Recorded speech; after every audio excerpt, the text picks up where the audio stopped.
اللہ نے حکم دیا ابراہیم علیہ السلام کو اپنے بیٹے کو ذبح کرو. ابراہیم نے اللہ سے کوئی لاجک نہیں پوچھی, ورنہ تو سب سے زیادہ اللاجیکل کام تو وہ تھا. آج غیر مسلم ہم سے کہتا ہے اتنے ہٹے کٹے جانور, یہ جانور ہم اسٹور کر لیتے, پورے سال میں غریبوں کو کتنا فائدہ ہوتا, گوشت سستا ہو جاتا, تم ایک ہی دن میں کروڑوں اربوں جانور کاٹ دیتے ہو. اور حج کے موقع پہ کتنا کٹتا ہے ایک ہی دن میں. یہ سارا جانور, یہ دنیا میں ایک بہترین غذا ہے گوشت, جو سب سے زیادہ کھائی جانے والی پروٹین والی غذا ہے. تم اس جانور کو ہلاک کر دیتے ہو, کاٹ دیتے ہو, ان کا کیا قصور ہے؟ یہود و نصارہ میں ایسے اسکالرز پیدا ہوئے, انہوں نے بھی قربانی, جو ان کو اچھا نہیں لگتا تھا ہم بکرے لا کے کاٹ رہے ہیں, قربانی کا حکم تمام امتوں میں رہا ہے, لیکن انہوں نے ایکچولی کر کے, اصل میں تو غریب کا مقصد ہے, غریب کا پیٹ بھرنا چاہیے, تو ایکچولی غریب اس سے بہتر ہے اتنے کا بیل لے کر آ رہے ہو, بہتر نہیں کسی غریب کو کھانا کھلا دو اتنے کا, یا کسی غریب کی بچی کی شادی کرا دو. ہم کہتے ہیں ضرور کراؤ, بقرعید کے بات کرا دو. بقرعید کی آمد ہے, تو آج ارادہ ہے کہ بقرعید کے حوالے سے, عید الاضحیٰ کے حوالے سے, قربانی کے حوالے سے کچھ باتیں آپ کے سامنے رکھی جائیں. قربانی کی فضیلت, قربانی کا فلسفہ کیا ہے, یہ چیزیں آپ کے دماغ میں پہلے سے بیٹھ جانی چاہیے. سمجھ میں آ رہی ہے بات کہ نہیں آ رہی ہے؟ دیکھیں, اللہ تعالیٰ نے الحمد سے جو کچھ دعوے کیے, جو کچھ ہمیں سمجھایا, اس کا خلاصہ یہ ہے کہ اللہ یہ چاہتا ہے کہ میرے بندے میرا غلام بن کے رہیں. ویسے تو غلام ہیں, اللہ کی ملکیت ہے, لیکن یہ اس غلامی کو تسلیم کریں. عبدیت جسے کہا جاتا ہے, وما خلقت الجن والانس الا لیعبدون. اللہ کہتے ہیں میں نے جنات اور انسانوں کو صرف اپنی عبادت کے لیے پیدا کیا. عبادت کا مطلب عبد کہتے ہیں غلام کو, تو غلامی کے لیے بنایا اللہ نے. کس کی؟ اللہ کی. تو اللہ میاں کیا چاہتے ہیں میرے بھائی؟ الحمد سے لے کے والناس تک پتہ چلتا ہے کہ کس کے غلام بن کے رہو؟ بولو, اللہ کے. اب اسلام چاہتا ہے کہ آپ اللہ کی غلامی کریں, تو اللہ کہتے ہیں غلامی کا زبانی دعویٰ قبول نہیں ہے, پریکٹیکل کر کے دکھاؤ, پریکٹیکلی یہ شو کرو کہ میں کس کا غلام ہوں. بولو, اللہ کا. اب اس کے لیے اللہ نے دو طرح کے حکام دیے ہمیں. ایک احکام تو وہ ہیں جن کی کوئی لاجک بنتی ہے, جن کو ساری دنیا کہتی ہے ویل ڈن, بہت اچھا کام مسلمان کرتے ہیں. مثال کے طور پر مسلمان زکوٰۃ دیتے ہیں, اس سے غریبوں کو فائدہ ہوتا ہے. ساری دنیا کیا کہتی ہے؟ اسلام کا یہ برا حکم ہے یا اچھا حکم ہے؟ بولو نا, اچھا حکم ہے بھائی. مالداروں کی زکوٰۃ نکلتی ہے, جاتی کہاں ہے؟ غریبوں کے پاس. ہم زکوٰۃ دیتے ہیں کس کو خوش کرنے کے لیے؟ اللہ کو خوش کرنے کے لیے. اللہ میاں نے ہمیں حکم دیا صدقہ فطر کا, عید سے پہلے صدقہ فطر نکالو. دنیا میں کسی غیر مسلم کو اس پہ کوئی اعتراض ہے؟ بولو نا, کوئی اعتراض نہیں ہے. دینا پڑے گا ہمیں, غریبوں کو فائدہ ہوتا ہے. ہم اللہ کی غلامی بھی شو کر رہے ہوتے ہیں کہ اللہ کے آرڈر پہ ہم دے رہے ہیں. تبھی تو ہندو تھوڑی دیتے ہیں عید الفطر میں, عیسائی دیتے ہیں عید الفطر میں, مسلمان دیتے ہیں. یہ شو کرنے کے لیے کہ ہم کس کے بندے ہیں؟ اللہ کے. اللہ نے ہمیں حکم دیا کہ عید کی خوشیوں میں غریبوں کو شریک کرنے کے لیے کیا دو؟ صدقہ فطر. اور اللہ نے کہا جس کے جتنے زیادہ بچے ہیں وہ اتنا زیادہ صدقہ فطر دے. حیرت کی بات ہے یار. یا اللہ فیملی پلاننگ والے کہہ رہے ہیں کہ بچہ آنے سے غربت مہنگائی میں اضافہ ہوا ہے, تو جس کے زیادہ بچے ہوں اس پہ تو کم ٹیکس ہونا چاہیے نا. ابے یار کیا کریں, کیسے سمجھائیں بھائی؟ اس کے آنے سے تو مہنگائی بڑھی ہے, باپ کی جیب پہ بوجھ آیا ہے. تو اسلام کہہ رہے ہیں جتنے بچے ہوں گے صدقہ فطر اتنا ہی زیادہ ہوگا. کیوں؟ اسلام کہہ رہے ہیں سورس آف انکم تمہاری زیادہ ہے, کیونکہ تمہارے بچے زیادہ ہیں. یہ صرف پیٹ لے کے نہیں آئے, دو ہاتھ اور دو پاؤں لے کے بھی آئے ہیں. یہ سورس آف انکم ہے, یہ وسائل ہیں, یہ اثاثے ہیں, یہ ایسٹس ہیں. فیملی پلاننگ والا یہ تو بتائے گا بچہ پیٹ لے کے آتا ہے, یہ نہیں بتاتا کمانے کے لیے دو ہاتھ اور دو ٹانگیں بھی لے کر آتا ہے. اور ایسے دو ہاتھ اور ایک پیٹ ایک ہوتا ہے, کمانے کی پاور 10 آدمیوں کو کھلانے کی طاقت لے کے آتا ہے وہ. سمجھ میں آ رہی ہے بات؟ تبھی سب سے زیادہ اس محلے میں الحمدللہ صدقہ فطر میرا نکلتا ہے, الحمدللہ. اور صدقہ فطر جرمانہ نہیں ہے, کیونکہ عید کے دن جرمانے نہیں لیے جاتے, عید کے دن شکرانہ ہوتا ہے. تبھی صدقہ فطر کا دوسرا نام کیا ہے؟ شکرانہ. تو اللہ نے کہا جس کی اولاد زیادہ ہے اس پر شکر بھی زیادہ ہے. اس سے پتہ چلتا ہے اسلام میں اولاد کی کثرت یہ نعمت ہے, یہ ٹینشن یا بوجھ نہیں ہے. سمجھتا نہیں ہے نا بات کو؟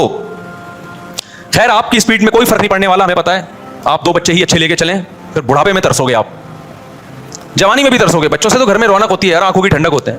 تو خیر, توکل نہیں ہے, دنیا کو مسافر خانہ نہیں سمجھتے, بس وہی کیلکولیشن لے کے چلے رہتے ہیں. تو پڑے رہو پھر کالو کا لیٹر لے کے, اتنے پیسے ہوگا, اتنے بچے ہوگا, اتنی بیویاں ہو گئی, یہ بچ رہا ہے. تو ابے بھائی, یہ اس کا تعلق اللہ پہ توکل سے. شادیاں بھی کرتا جا, بچے بھی پیدا کرتا جا, رزق کے دروازے کھلتے چلے جائیں گے, کھلتے چلے جائیں گے. کچھ اللہ بھی تو ہے نا, اللہ کو مانو بھی تو, اور خوش رہو یار. غربت بھی ہے تو کیا ہے, بیسک ضرورتیں الحمدللہ پوری ہوتی رہیں گی. بہت زیادہ ہو گیا نا تو ٹماٹر بیچو گے, یہی ہوگا نا. تو کیا ٹماٹر والے جنت میں نہیں آئیں گے؟ کیوں اپنے آپ کو یہ اتنا فن خان بنا لیا ہے کہ جی میں سفید کالر اور کالر اونچے کر کے میں کیوں ٹماٹر؟ بھائی ٹماٹر والے بھی تو ہوتے ہیں. اللہ اس کی تو اللہ تعالیٰ بچائے گا انشاءاللہ, اللہ مدد کرتا ہے. لیکن ایک مثال دے رہا ہوں میں. تو خیر اللہ میاں کیا چاہتے ہیں, اللہ کے غلام بن کے رہو, تو اس غلامی کو ثابت کرو اپنے عمل کے ذریعے. تو عمل دو طرح کا اللہ نے دیا. ایک عمل وہ جس پر سب کی طرف سے بلے بلے ہوگی, سب کہیں گے ویل ڈن, زکوٰۃ دینا, صدقہ فطر دینا, رشتہ داری جوڑنے کے لیے ان پہ خرچ کرنا, یہ سارے کام وہ ہیں جس پر غیر مسلم بھی خوش ہوتا ہے, مسلم بھی. اللہ میاں نے کہا کچھ کام ایسے آرڈر کروں گا جس پہ غیر مسلم کو اعتراض ہوگا اور تمہاری بھی عقل کہے گی یہ میری سمجھ میں کام نہیں آ رہا. وہ کام ہوں گے جن کے کرنے سے یہ پتا چلے گا کہ تم اپنے آپ کو کس کا غلام سمجھتے ہو, اللہ کا. کیونکہ غلام کے پاس نو کا آپشن بھی نہیں ہوتا, اور غلام کو اس کی بھی اجازت نہیں ہوتی کہ وہ آپ کے آرڈر کی لاجک آپ سے پوچھنا شروع کر دے. دیکھو فوج میں بڑی اطاعت ہوتی ہے نا آفیسر کی. میدان جنگ میں آفیسر نے فوجی سے کہا وہاں جا کے لڑو, وہ کہہ رہا سر وجہ کیا ہے اس کی, کائنڈلی آپ مجھے وجہ بتائیں گے, میں ادھر کیوں جاؤں, میں ادھر جاؤں گا. چلے گا 2 دن, وہ کورٹ مارشل ہو جائے گا. اللہ میاں کہتے ہیں تم کس کے غلام ہو, میرے غلام. جب میں آرڈر دوں گا نا تو تمہارے پاس کیوں کا آپشن نہیں ہے. شیطان میں آدم میں یہی تو فرق ہے. اللہ میاں نے فرشتوں کو حکم دیا آدم کو سجدہ کرو, فرشتوں نے کہا کہ کیوں, ہم نور سے بنے ہوئے, یہ مٹی سے ہمارے سامنے. دیکھو آفس میں کوئی نیا امپلائی آ جائے نا, اس کی تنخواہ پرانوں سے زیادہ ہو, پرانے والے کہیں گے یہ نیا آیا ہے اور اس کو ڈبل تنخواہ دے رہی ہے, ہم 20 سال سے جھک مار رہے ہیں یہاں پہ. اعتراض ہوتا ہے کہ نہیں ہوتا؟ وہاں اعتراض بنتا ہے, کیا کریں, کیونکہ آپ باس کے غلام نہیں ہیں, ٹھیک ہے نا. تو یہی اعتراض فرشتے بھی کر سکتے تھے, اے اللہ ہم ہزاروں سال سے تیری عبادت کر رہے ہیں, ہمیں تو نے نور سے بنایا, لائٹ سے بنایا, اور یہ ہمارے سامنے ایک سڑے ہوئے گارے سے, بدبودار گاڑے سے, گارا جو مٹی کا ہوتا ہے جس میں سڑان پیدا ہو گئی تھی, اس سے تو نے ہمارے سامنے اس کو بنایا, اب تو ہمیں حکم دے رہا ہے کہ اس کو ہم سجدہ کریں. تو یہ بات ہماری سمجھ میں نہیں آتی. لیکن فرشتوں نے ایسا اعتراض بولو نہیں کیا. کیوں؟ فرشتے کہتے تھے, مانتے تھے کہ ہمیں بنایا اللہ نے ہے, اس کی مرضی بھائی, جو آرڈر ہمیں دے گا ہم اس کو بجا لائیں گے, چاہے ہماری کھوپڑی میں آئے یا نہ آئے. شیطان نے کیا کہا؟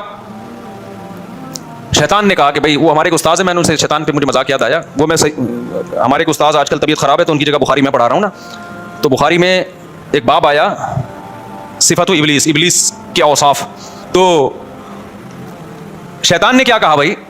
شیطان نے کہا خلقتنی من نار وخلقتہ من طین, مجھے آگ سے بنایا, میں پرانا ہوں, یہ بھی نیا میرے سامنے آیا, یہ مجھے سجدہ کرے نا, میں کیوں اس کو سجدہ کروں؟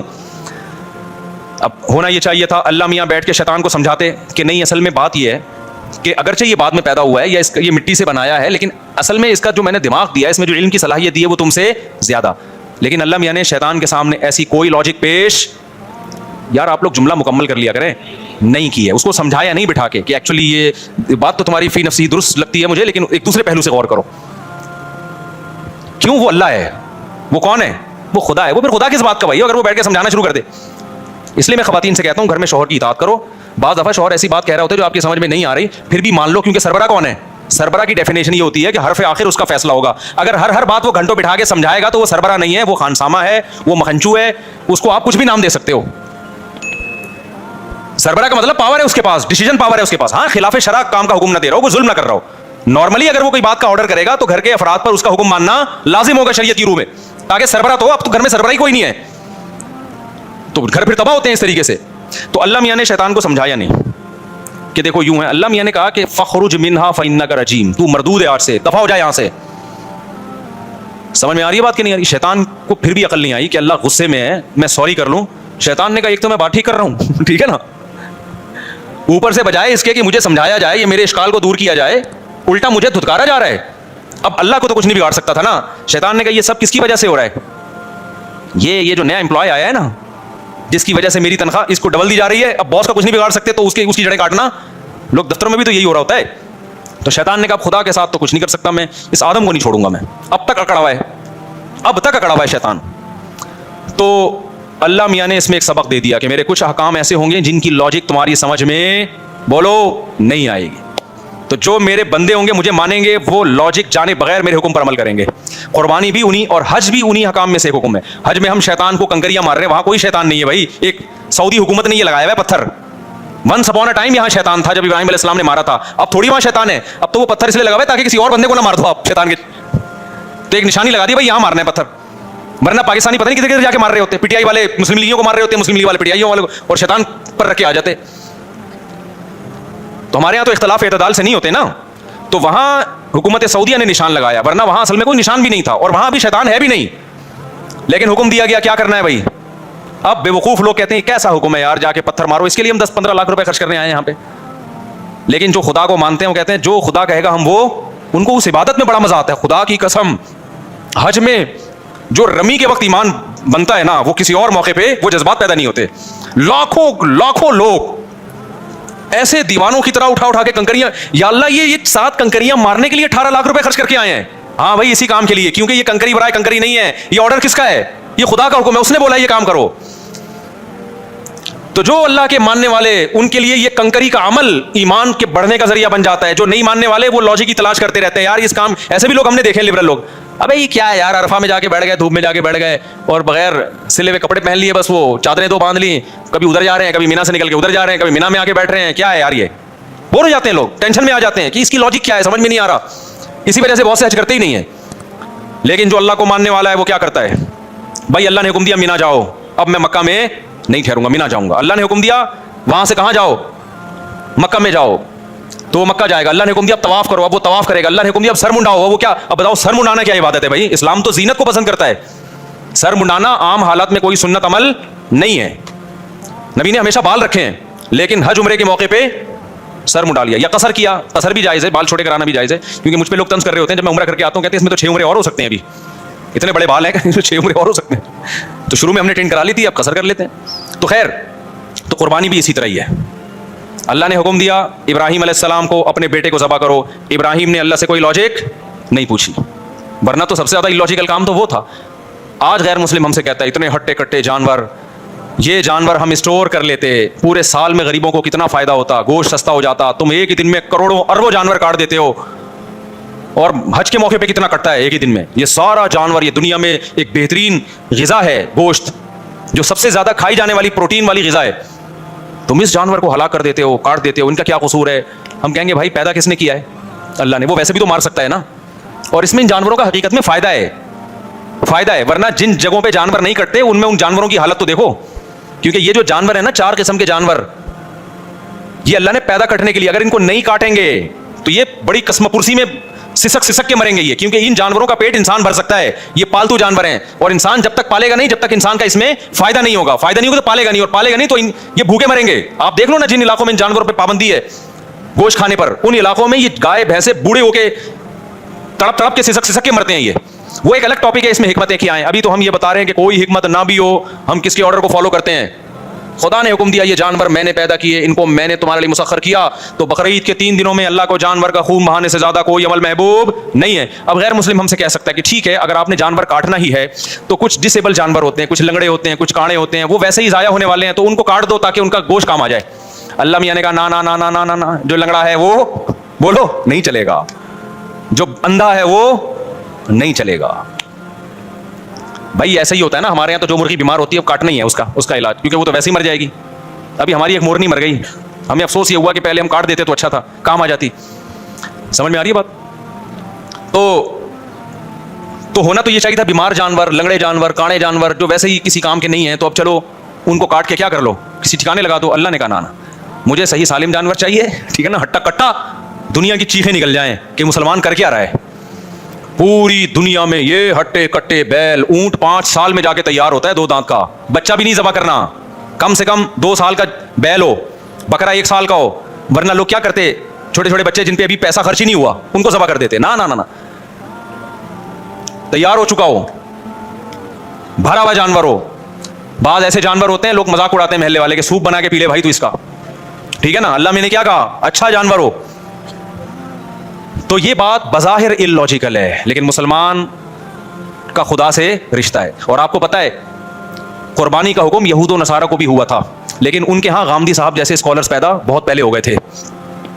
انہوں نے ایکچولی کر کے نا سارے قرآن و سنت کا بیڑا غرق کر دیا ان کے اسکالرز نے, جو اب غامدی صاحب کوشش میں لگے ہوئے ہیں. کیونکہ ہر شریعت کے حکم میں نا وہ ان کی ایک اپنی وہ ہوتی ہے, ایکچولی یہ تو اس لیے تھا, ایکچولی یہ تو اس لیے تھا, ایکچولی یہ تو اس لیے تھا. تو کبھی حدیث کو مان رہے ہیں, کبھی حدیث کو نہیں مان رہے. جو حدیث ان کے فیور میں جائے گی وہ حدیث حجت ہے, جو حدیث غامدی صاحب کے فیور میں نہیں جائے گے تو حدیث وہ حجت نہیں ہے. تو بہت سارے مسائل کا انکار کر دیا غامدی صاحب نے جو اجماع امت سے ثابت تھے. غامدی صاحب سے کسی نے پوچھا کہ قرآن و سنت میں تو ہے کہ بچے زیادہ پیدا کرو, تو آپ کیوں کہتے ہیں کہ یہ اس زمانے میں نہیں ہے؟ تو انہوں نے کہا ایکچولی اس زمانے میں جنگوں میں لوگ مر رہے تھے, تو اس زمانے میں ایکچولی ضرورت تھی. وہ اس طرح کا انہوں نے بیان دیا کہ وہ جو ہے وہ, حالانکہ اس زمانے میں غربت اعلیٰ سطح پہ تھی, آپ کہتے ہو بچے روکو غربت کی وجہ سے. اس زمانے میں ایسی غربت تھی کہ قرآن کہہ رہا ہے وَلَا تَقْتُلُوا أَوْلَادَكُمْ خَشْيَةَ إِمْلَاقٍ. غربت کی وجہ سے اپنے بچوں کو قتل مت کرو. وہ ایسے غریب قوم تھی جو غربت میں اپنے بچوں کا مرڈر کر رہی تھی. اس قوم کو حکم دیا گیا تزوجوا الودود الولود, کثرت سے اولاد پیدا کرو. غربت انتہائی اعلیٰ سطح پہ تھی. اس میں اللہ نے بتا دیا کہ 15ویں صدی میں ایسے لوگ پیدا ہوں گے جو کہیں گے کہ جی وہ تو جنگوں میں ضرورت تھی. تو اللہ نے بتا دیا کہ 15ویں صدی میں ایسے لوگ پیدا ہوں گے جو کہیں گے مہنگائی کی وجہ سے بچے روکو. تو اللہ نے بتا دیا کہ ایسے دور میں بچے پیدا کرنے کی ترغیب دے رہا ہوں جو غربت کی سطح انتہائی عروج پر تھی. لوگ اپنے بچوں کو ذبح کر رہے تھے پیدا ہونے کے بعد. اس میں حکم ہے کہ اللہ پہ توکل کرو اور اولاد بڑھاؤ. آج ہر آدمی کی تونک بھری ہوئی ہے, بھوک سے کوئی نہیں مر رہا, سارے کھا کے مر رہے ہیں. اس میں ایسی بات کرنا کہ غربت مہنگائی نسل روکو, یہ اللہ کے غضب کو دعوت دینے والی بات ہے. تو اسلام کے ہر حکم آج کل کے جو نئے نئے اسکالرز آ رہے ہیں نا, ایکچولی کر کے سارے حکام کا کیا کر دیا, بولو بیڑا غرق. کل آپ کا رمضان, کل آپ کا پیپر ہے, آج آپ رمضان کا روزہ چھوڑ سکتے ہیں. غامدی صاحب کا قول ہے. اسلام کیا کہتا ہے, آپ روزہ چھوڑ سکتے ہو رمضان کا سفر میں اور بیماری میں. پیپر کی بیس پہ آپ کو روزہ چھوڑنے کی اجازت بولو نہیں ہے. رمضان کا تو رکن ہے نا اسلام کا. کتنا بڑا فتویٰ دے دیا آپ نے بیٹھے بیٹھے. تو یہود و نصارہ میں ایسے اسکالرز پیدا ہوئے, انہوں نے بھی قربانی, جو ان کو اچھا نہیں لگتا تھا ہم بکرے لا کے کاٹ رہے ہیں, قربانی کا حکم تمام امتوں میں رہا ہے, لیکن انہوں نے ایکچولی کر کے اصل میں تو غریب کا مقصد ہے, غریب کا پیٹ بھرنا چاہیے, تو ایکچولی غریب اس سے بہتر ہے اتنے کا بیل لے کر آ رہے ہو, بہتر نہیں کسی غریب کو کھانا کھلا دو اتنے کا, یا کسی غریب کی بچی کی شادی کرا دو. ہم کہتے ہیں ضرور کراؤ, بقرعید کے بعد کرا دو. آئی بات سامنے, شادی صرف بقرعید کے 3 دنوں میں نہیں ہوتی. دوسری بات یہ کہ آپ ایک جانور کر لیں, قربانی کی سنت بھی ادا ہو جائے گی, اور باقی پیسے کیا کر لیں, غریبوں کی مدد میں لگائیں. یہ فرض کیوں کر لیا گیا ہے کہ جو قربانی کرے گا وہ غریبوں کی مدد نہیں کرے گا. اور دوسری بات یہ کہ اسی گوشت سے بھی تو غریبوں کی مدد کی جا سکتی ہے. تو جب تک آپ قربانی نہیں کریں گے قربانی کا فریضہ ادا نہیں ہوگا. غریب کی مدد بھی کریں, لیکن شریعت کے ایک حکم کی وجہ سے شریعت کا دوسرا حکم چھوڑا نہیں جا سکتا. سمجھتے ہو کہ نہیں سمجھتے ہو؟ ہمارے نبی سے زیادہ غریبوں اور مسکینوں کا خیال کرنے والا کوئی نہیں تھا. آپ صلی اللہ علیہ وسلم عید الاضحیٰ کی نماز جلدی پڑھاتے تاکہ قربانی جلدی ہو سکے. اس کے بعد آپ اس وقت تک کھاتے کچھ نہیں تھے جب تک جانور ذبح نہ ہو جائے, اور اس بقرعید کے گوشت سے آپ صلی اللہ علیہ وسلم ابتدا کیا کرتے تھے بقرعید کے دن. سمجھتا نہیں ہے نا بات کو؟ اور ہمارے لیے ایام تشریق کے اللہ نے روزے حرام کر دیے. کیوں حرام کیے؟ بقرعید کا روزہ جائز ہے, بقرعید کے اگلے دن روزہ جائز ہے, اس سے اگلے دن جائز ہے, اس سے اگلے دن جائز ہے, 4 دن حرام ہے روزہ. حالانکہ بقرعید 3 دنوں کی ہوتی ہے, لیکن گوشت کے اثرات چوتھے دن بھی ہوتے ہیں, ٹھیک ہے نا. اس کے بعد پھر وہ فریزر اور تازہ 4 دن تک رہتا ہے گوشت. باقی ہماری قوم جو کر رہی ہے وہ تو آپ کو پتا ہے, ایک آدمی نے بکرا ذبح کیا, خواب آیا تو جنت میں وہ بکرا ایک ٹانگ کے بغیر گھوم رہا ہے. 2 مہینے بعد اس نے خواب دیکھا کہ اس کا بکرا 3 ٹانگوں پہ گھوم رہا ہے جنت میں. اس نے کہا یار یہ کیا مسئلہ ہے؟ انہوں نے کہا ابھی تو لیگ پیس جو ہے نا ابھی تک تیرے فریج میں پڑا ہوا ہے. ایک ران 6 مہینے ہو گئے وہ تیرے فریزر سے نکلی نہیں ہے, وہ کھائے گا تو پھر یہ بھی آگے لگے گی. خیر یہ لطیفہ ہے, اس کی حقیقت نہیں ہے. تو 4 دن تک اللہ نے روزے کو کیا کر دیا, بولو حرام, تاکہ اللہ کے لیے تم نے جو جانور قربان کیا ہے یہ دیا اللہ کو ہے. اب اللہ کہتا ہے اب یہ میری ملکیت میں, اب میری طرف سے کیا ہے, ضیافت ہے, یہ میری طرف سے میزبانی ہے, کھاؤ کلو منہا, خود بھی کھاؤ, واطعموا البائس الفقیر, اور محتاجوں کو بھی رج کے کھلاؤ. رج کے کھاؤ تے رج کے کھلاؤ. تو یہ کھانے پینے کے دن ہے, روزہ رکھنے کے دن. روزہ رکھا تو اللہ کی دعوت سے اعراض لازم آئے گا.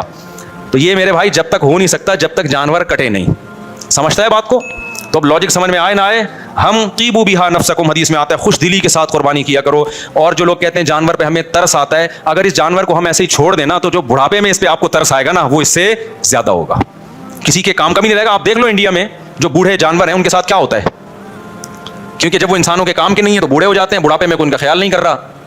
وہ اپنے ماں باپ کا آج کل لوگ خیال نہیں کر رہے, بڑھاپے میں ووڈ ہاؤس میں جمع کرا رہے ہیں. تو گائے کو بڑھاپے میں کون پالے گا؟ ابے کیا ہو گیا؟ تو وہ مر رہی ہوتی ہیں, پڑی ہوئی ہوتی ہیں سسک کے. تو جب اللہ نے ان کو ہمارے لیے پیدا کیا تو ہم, آپ جو کہتے ہیں نا اتنے جانور پیدا ہو کے کٹ جاتے ہیں, بھائی یہ پیدا اس لیے ہوتے ہیں کہ کٹ رہے ہیں. اگر یہ کٹنا بند ہو جائیں گے تو ان کی نسل بھی کم ہو جائے گی, پھر یہ اتنے پیدا ہی نہیں ہوں گے. تو اس لیے قربانی خوش دلی کے ساتھ کیا کریں. اور اس میں ایک بڑی حکمت ہے, ہمیں گوشت کھانے کو ملتا ہے. اس سے پتہ چلتا ہے اللہ میاں مسلمان کو سبزی خور دیکھنا نہیں چاہتے, اللہ میاں مسلمان کو گوشت خور دیکھنا چاہتے ہیں. دنیا میں 2 طرح کے لوگ ہیں, کچھ ویجیٹیرین ہوتے ہیں جو گھاس پھوس کھاتے ہیں, پتے کھاتے ہیں, وہ گوشت بالکل بھی نہیں کھاتے. کچھ لوگ ہوتے ہیں جو گوشت کو پسند کرتے ہیں. ہمارے نبی کی جو صفات ہیں, قرب قیامت میں ایک نبی آئے گا پچھلی کتابوں میں, وہ گوشت خور نبی ہوگا.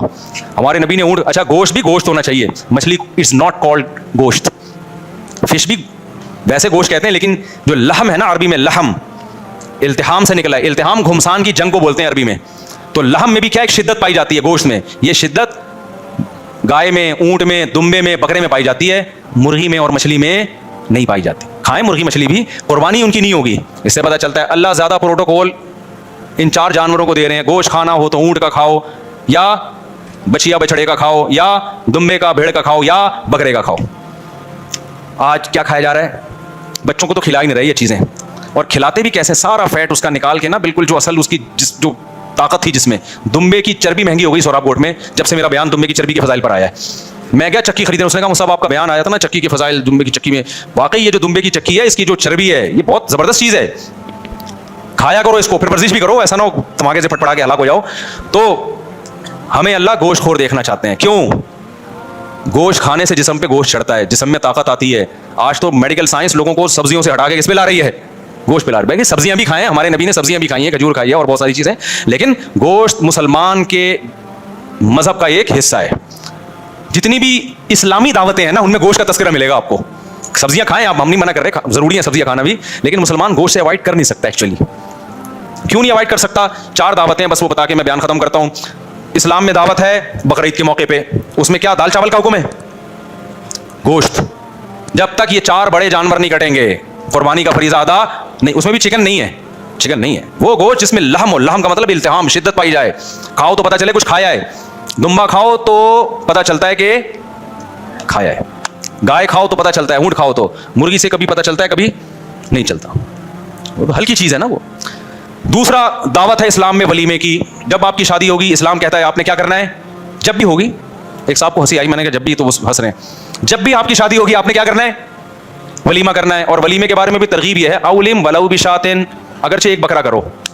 تو وہاں بھی اصل کیا ہے ولیمے میں؟ گوشت. یہ مذہبی دعوتیں ہیں نا بھائی, آپ کا بچہ پاس ہو گیا آپ دعوت کرو گے, مذہبی دعوت تھوڑی ہے. کوئی سنت دعوت تو آپ خوشی میں کر رہے ہو, کرو, کوئی منع بھی نہیں ہے, لیکن مذہب نے جن دعوتوں کو پروموٹ کیا ہے وہ کون سی ہیں؟ وہ یہ 4 دعوتیں ہیں. بلکہ اس سے پہلے, سب سے پہلے حج کے موقع پہ دم شکر, جو آپ نے ایک سفر میں حج عمرہ کیا, وہاں کیا کٹے گا؟ شکرانے میں بکرا کٹے گا. وہاں بھی بکرا کاٹا جا رہا ہے, گوشت کھاؤ بھی اور پھر کھلاؤ بھی. دوسرے موقع پہ بقرعید, وہاں بھی کیا کٹے گا؟ گوشت, بڑا گوشت. بڑے سے میری مراد جو ریڈ میٹ ہوتا ہے, بکرا بھی اس میں داخل ہے. تیسرے نمبر پہ اسلام میں دعوت ہے ولیمے کی. جب بھی آپ کی شادی ہوگی اپنی ذمہ داری پہ, تو آپ نے اگلے دن رخصتی کے بعد کیا کرنا ہے بھائی؟ ولیمہ. تو ولیمے کے بارے میں آتا ہے اولم ولو بشاتن, وہاں بھی مرغی بھی نہیں ہے. آج کل ولیمے میں چکن بریانیاں کھلائی جا رہی ہیں. تو جیسا ولیمہ ہوگا آگے زندگی بھی ویسے چکن کی طرح گزرے گی. تو ولیموں میں بکرے کی بریانی, بیف بریانی یہ بنوایا کرو. سمجھتے ہو؟ بکرا کھلاؤ لوگوں کو, بکرا نہیں تو گائے کھلا دو. تو تیسرے نمبر پر ولیمے کی دعوت ہے. چوتھے نمبر پر اسلام میں عقیقے کی دعوت ہے. اسلام کہتا ہے جب بچہ پیدا ہوگا تو 18واں بھی پیدا ہو رہا ہے تو فیملی پلاننگ والے تو بے ہوش ہو کے ختم ہو جائیں گے, مر جائیں گے. اللہ کہتے ہیں پہلے بچے پہ بھی 2 بکرے, 18ویں پہ بھی 2 بکرے. بیٹی ہے تو 1 بکرا, بیٹا ہے تو 2 بکرا. یا گائے کے 2 حصے, اونٹ کے 2 حصے, گائے کے 2 حصے, یا دمبا 2 دمبے, اور لڑکی ہے تو 1 حصہ. تو وہاں بھی کیا ہے, اللہ میاں کہہ سکتے تھے تمہارے بچہ پیدا ہوا بریانی کی 2 دیں گے, دال چاول کی 2 دیں گے, کہہ سکتے تھے نا اللہ تعالیٰ. بچہ پیدا ہوا 6 برگر 3 پیزے, کہہ سکتے تھے نا. نہ اسلام برگر کو اور پیزوں کو اور یہ جو دیکھ کے چاول ہیں ان کو پروموٹ نہیں کر رہا. اسلام کہہ رہا ہے خوراک, بچہ پیدا ہوا ہے تجھے کیا کھلانا ہے لوگوں کو؟ بکرا کاٹ کے, مرغی بھی نہیں. تو بھائی یہ 4 اسلامی دعوتیں ہیں. یہ دعوت اسلامی نہیں ہے, یہ اسلامی دعوت ہے. ایک تو دعوت اسلامی, وہ تو ایک تنظیم ہے. یہ ہے اسلامی دعوت. 4 کھانوں کے علاوہ اسلام میں کوئی 5واں کھانا نہیں ملتا. وہ پھر ہے آپ کے لیے جائز ہے, لیکن وہ مذہب نہیں ہے. وہ یہ 4 تو مذہبی کھانے ہیں. ان 4 میں اللہ ہمیں بڑا گوشت کھلا رہے ہیں, مرغی بھی نہیں اور مچھلی بھی نہیں. تو یہ کچھ ہوگا میرے بھائی, اس میں کچھ دم ہوگا. تو اللہ ہمیں بقرعید کی قدر کی توفیق عطا فرمائے, قربانی جذبے سے کرنے کی توفیق عطا فرمائے. سبحانک اللہم و بحمدک, نشہد ان لا الہ الا انت, نستغفرک و نتوب الیک.